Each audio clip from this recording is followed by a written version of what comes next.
बिहार में विधानसभा का चुनाव होने वाला है, जिसे लेकर बिहार में जो दो गठबंधन है, एक महागठबंधन जिसमें तेजस्वी यादव के साथ कांग्रेस पार्टी और एक दो छोटे दल हैं, दूसरी तरफ एनडीए है जिसमें मुख्य तौर पर बीजेपी शामिल है, नीतीश कुमार की पार्टी जेडीयू शामिल है, चिराग पासवान शामिल है, जीतन राम मांझी शामिल हैं।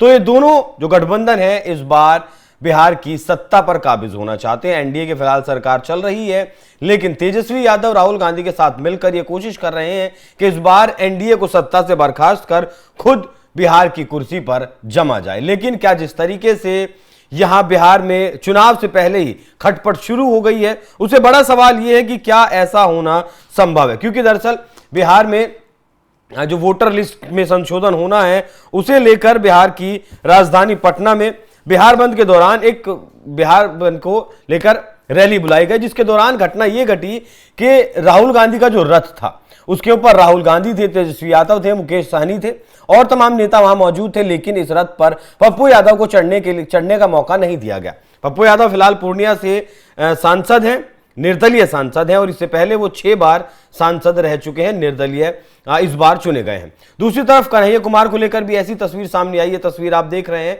कन्हैया कुमार को भी राहुल गांधी के रथ पर चढ़ने नहीं दिया गया, जिसके पीछे वजह बताई गई तेजस्वी यादव, क्योंकि तेजस्वी यादव इन दोनों ही नेताओं को अपना कॉम्पिटिटर मानते हैं। एक तरफ युवा चेहरे के तौर पर कन्हैया कुमार बिहार में उभर रहे हैं, दूसरी तरफ पप्पू यादव यादव समाज से आते हैं और मधेपुरा पूर्णिया वाला जो इलाका है उसमें काफी अच्छा होल्ड माना जाता है, क्योंकि इसी लोकसभा चुनाव 2024 में बीमा भारती जो आरजेडी की कैंडिडेट थी उन्हें हराकर निर्दलीय इन्होंने चुनाव लड़ा है।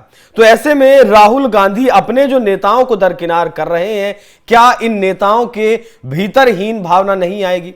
5 बार दिल्ली से बिहार तक की दौड़ राहुल गांधी अब तक लगा चुके हैं और शायद इस बार जब गए तो 6ठी बार राहुल गांधी बिहार पहुंचे थे। इससे पहले भी एक वीडियो सामने आया था, जब पिछली बार राहुल गांधी गए थे बिहार में तो पटना के जिस होटल में ठहरे थे उस होटल में भी पप्पू यादव ने राहुल गांधी से मिलने की कोशिश की, लेकिन राहुल गांधी ने वहां भी तेजस्वी यादव के लिए उन्हें दरकिनार कर दिया।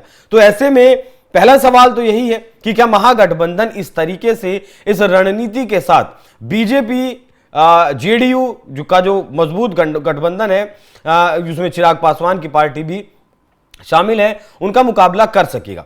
दूसरा सवाल यह है कि जिस तरीके से इन नेताओं को, अपने कैडर को लगातार नजरअंदाज राहुल गांधी कर रहे हैं, मिलने तक का इन्हें वक्त नहीं दे रहे हैं, तो क्या ऐसे में इनके भीतर हीन भावना नहीं आएगी? क्या खुद की ये बेइज्जती महसूस नहीं करें? क्योंकि अभी पिछले दिनों कन्हैया कुमार ने तो पलायन रोको नाम से एक जन समर्थन रैली भी बिहार में निकाली, लंबी यात्रा की, जिसे समर्थन भी कहा जा रहा है कि बिहार में अच्छा खासा समर्थन भी कन्हैया कुमार को मिला है।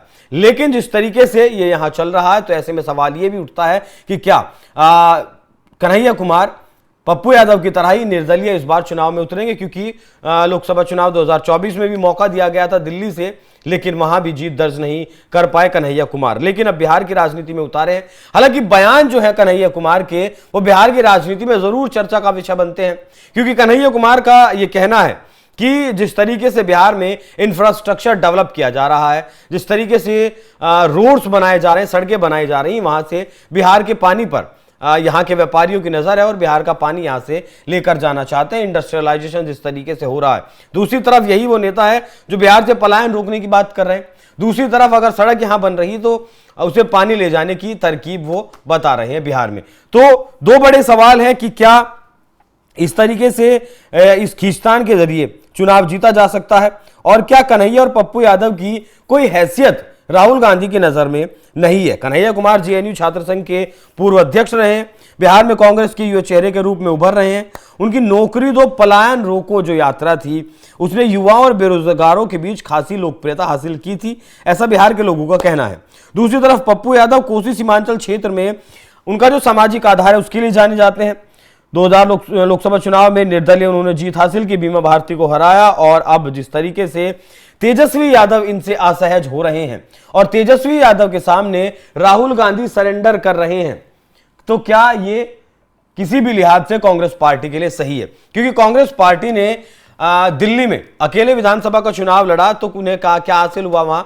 उन्हें वहां शून्य हासिल हुआ। इससे पहले हरियाणा का जब चुनाव लड़ा, हरियाणा के चुनाव में भी कांग्रेस पार्टी को हार का सामना करना पड़ा।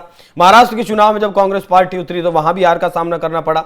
लोकसभा चुनाव 2024 में 99 सीटों पर ही संतोष करना पड़ा। तो क्या ऐसे में कांग्रेस पार्टी के आलाकमान को यह समझ नहीं आ रहा है कि उन्हें एक बार फिर से अपने कैडर को मजबूत करने की जरूरत है, अपने नेताओं को जमीन से उठाकर मतलब ऊपर अब बड़ा करने की जरूरत है। जब उसका कैडर काम करेगा तभी जाकर बिहार की राजनीति में या फिर देश के किसी भी राज्य की राजनीति में या फिर नेशनल पॉलिटिक्स में, दिल्ली की राजनीति में तभी वो सफल हो पाएंगे। जब नेताओं का आधार ही नहीं रहेगा, जब नेताओं को दिल्ली से के नेताओं से सपोर्ट नहीं मिलेगा, फिर ये नेता अपनी जमीन कैसे मजबूत कर पाएंगे, पुख्ता कर पाएंगे? आरजेडी के सामने आखिर कैसे ये नेता टिक पाएंगे? लेकिन दूसरा सा एक सवाल यह भी है कि क्या राहुल गांधी को अब दूसरे के कंधे पर बंदूक रखकर चलाने की इतनी गंदी आदत पड़ गई है कि वो अब चाहते ही नहीं है कि उनका कैडर तैयार हो, या वह राहुल गांधी ये समझ चुके हैं कि उनकी जो स्वीकार्यता है जनता के भीतर वो नहीं रही है, तो जिस प्रदेश में जो साथी मिलता है उस साथी के जरिए ही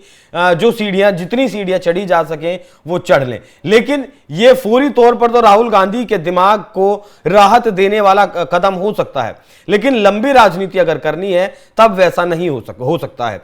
बीजेपी की अगर बात करें तो बीजेपी के पास यही प्लस पॉइंट है, यही बेनिफिट है कि वो अपना कैडर तैयार करके चलती है। बीजेपी का जो कैडर है वो उसके लिए जमीन पर मेहनत करता है और वो उस कैडर को अनुशासन के साथ लेकर चलती है। लेकिन जिस तरीके की अनुशासनहीनता राहुल गांधी अपने ही नेताओं के साथ यहां कर रहे हैं वो ये बताता है कि राहुल गांधी कहीं ना कहीं असहज है। सहज राहुल गांधी नहीं है, लेकिन राहुल गांधी की जो ये असहजता है वो भी और जो इनके नेता हैं उन्हें भी लगातार असहज कर रही है। पिछले चुनाव की अगर बात करें तो बिहार के चुनाव में, विधानसभा चुनाव में 70 सीटों पर कांग्रेस पार्टी ने चुनाव लड़ा, जिसमें से सिर्फ 19 सीटें जीतने में वो कामयाब रही थी। आरजेडी की तरफ से आरोप लगाया गया था कि ये जो चुनाव है वो कांग्रेस पार्टी ने उन्हें हराया है। अगर कांग्रेस पार्टी उतना प्रदर्शन करती जितना कि जिस तरीके से, जिस स्ट्राइक रेट से हमने प्रदर्शन किया है, तो शायद ये नौबत नहीं आती और ये महागठबंधन बिहार में सरकार बना सकता था। अब बिहार चुनाव से पहले जिस तरीके से माफ कीजिएगा तेजस्वी यादव ने कांग्रेस की मुश्किलें बढ़ाई है, जिस तरीके से तेजस्वी यादव के सामने राहुल गांधी ने सरेंडर किया है, वो बड़ा सवाल बनता है। और बड़ा सवाल बनकर ये सामने निकल कर आता है कि क्या ऐसे में अब कुछ कदम ये जो नेता हैं वो उठा सकते हैं? क्या कन्हैया कुमार और पप्पू यादव अपनी जनता के सामने हुई इस बेइज्जती का बदला अब राहुल गांधी से लेंगे? और अब जिस तरीके से पप्पू यादव निर्दलीय चुनाव लड़ रहे हैं, कन्हैया कुमार भी खुलकर वैसे ही मैदान में राहुल गांधी के खिलाफ, कांग्रेस पार्टी के खिलाफ या फिर माफ कीजिएगा आरजेडी के खिलाफ मैदान में आएंगे। ये एक बड़ा सवाल रहेगा। अगर ऐसा होता है तब एनडीए का जो गठबंधन है उसके लिए ये बहुत बड़ी राहत की सांस होगी और उसके लिए मतलब सोने पर सुहागे जैसी यह स्थिति निकलकर सामने आएगी। बाकी देखना दिलचस्प होगा कि दिलचस्प होती इस बिहार की राजनीति में आगे और क्या कुछ देखने को मिलता है। बाकी इस विषय पर आप क्या सोचते हैं? अपनी राय हमें कमेंट कर जरूर बताइएगा। नमस्कार।